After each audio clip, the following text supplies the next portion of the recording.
नमस्कार। Mastering the financial ecosystem की इस अंतिम वीडियो में आपका स्वागत है। पिछले वीडियो में हमने सीखा कि फाइनेंशियल स्टेटमेंट्स कैसे तैयार की जाती हैं। अब सवाल ये है कि इन रिपोर्ट्स का उपयोग करके बिजनेस की परफॉर्मेंस को कैसे समझा जाए और बेहतर बिजनेस डिसीजंस कैसे लिए जाएं। आइए इसे विस्तार से समझते हैं। फाइनेंशियल स्टेटमेंट्स केवल रिपोर्ट्स नहीं होती, बल्कि ये किसी भी बिजनेस की फाइनेंशियल स्टोरी बताती हैं। सबसे पहले है इनकम स्टेटमेंट। ये बताता है कि किसी निश्चित अवधि में बिजनेस ने कितना रेवेन्यू कमाया, कितने एक्सपेंसेस हुए और अंत में प्रॉफिट हुआ या लॉस। दूसरी है बैलेंस शीट। ये किसी एक निश्चित तारीख पर बिजनेस की फाइनेंशियल पोजीशन दिखाती है।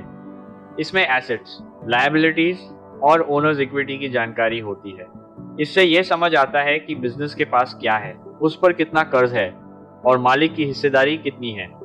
तीसरी है कैश फ्लो स्टेटमेंट। ये दिखाती है कि बिजनेस में कैश कहाँ से आया और कहाँ खर्च हुआ। कई बार कोई बिजनेस प्रॉफिट में होता है, लेकिन उसके पास कैश की कमी हो सकती है। इसलिए कैश फ्लो स्टेटमेंट भी उतनी ही महत्वपूर्ण होती है जितनी इनकम स्टेटमेंट और बैलेंस शीट।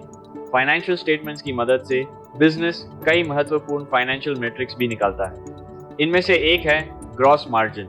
ग्रॉस मार्जिन ये बताता है कि प्रोडक्ट या सर्विस बेचने के बाद उसकी डायरेक्ट कॉस्ट निकालने पर बिजनेस के पास कितना प्रॉफिट बचता है।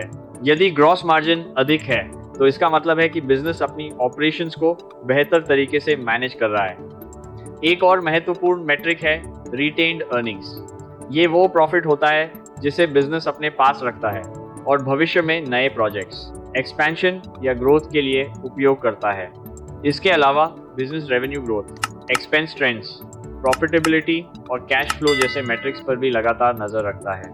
इन सभी जानकारियों के आधार पर मैनेजमेंट ये निर्णय लेती है कि कहाँ निवेश करना है, कहाँ खर्च कम करना है और भविष्य की योजना कैसे बनानी है। अब आइए गो दैट अब आइए वीजी मीज दो वीसी इस पूरी अकाउंटिंग जर्नी को एक बार फिर संक्षेप में समझते हैं। सबसे पहले हमने जाना कि बुक कीपिंग और अकाउंटिंग में क्या अंतर होता है।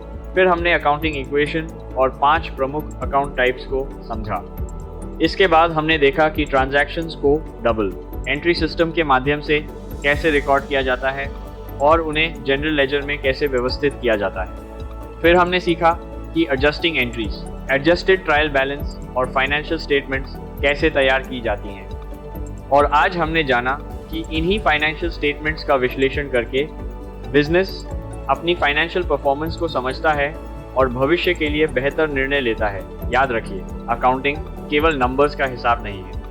ये एक ऐसी भाषा है जो किसी भी बिजनेस की पूरी फाइनेंशियल स्टोरी बताती है। जब आप इस भाषा को समझ लेते हैं तो आप बेहतर फाइनेंशियल डिसीजंस ले सकते हैं और किसी भी बिजनेस की सफलता में महत्वपूर्ण भूमिका निभा सकते हैं। इस 4 भाग की mastering the financial ecosystem series को देखने के लिए आपका बहुत बहुत धन्यवाद। हमें उम्मीद है कि अब आपको अकाउंटिंग साइकिल, फाइनेंशियल स्टेटमेंट्स और बिजनेस फाइनेंस की मूलभूत अवधारणाओं की अच्छी समझ हो गई होगी। सीखते रहिए, अपने ज्ञान को वास्तविक जीवन में लागू कीजिए और बेहतर फाइनेंशियल डिसीजंस लेते रहिए। धन्यवाद। फिर मिलेंगे एक नई सीख के साथ।